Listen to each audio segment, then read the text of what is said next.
ke dokter spesialis anak umum dibilang TBC, lalu diberi obat.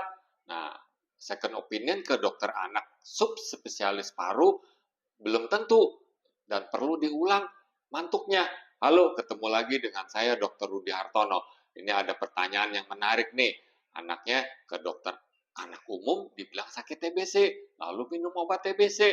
Nah, lalu dibawa lagi ke dokter anak subspesialis paru, dibilang hasil ronsennya belum tentu TBC dan perlu dilakukan tes mantuk. Nah, ini bagaimana ya?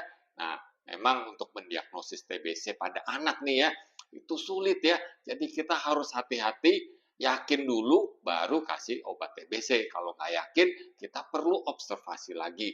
Nah, jadi dua pandangan yang berbeda ini hal yang wajar ya. Nah, jadi harus ada dasarnya dulu. Ini TBC atau bukan? Nah, kalau TBC baru kita lakukan pemeriksaan lebih lanjut. Nah, misalnya ronsen paru-paru. Nah, kalau ringan umumnya normal-normal aja kalau fotonya dari depan.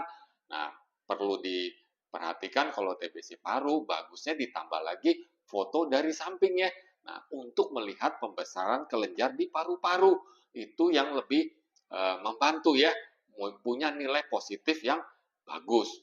Nah, lalu tes mantuk, kalau nyuntiknya kedalaman, hasilnya juga bisa negatif atau sakitnya berat, anaknya gizinya kurang banget. Nah, itu tidak berespon terhadap tes mantuk. Nah, jadi mantuk negatif bisa aja itu false negatif.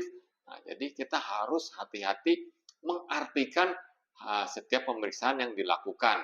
Nah, lalu kalau anaknya di atas 5 tahun, boleh coba IGRA ya, meskipun lebih mahal, tapi akurasinya juga bagus dan itu saling melengkapi. Pilih aja salah satu, mau IGRA atau tes mantuk ya. Masing-masing punya kelebihan, ada kekurangannya.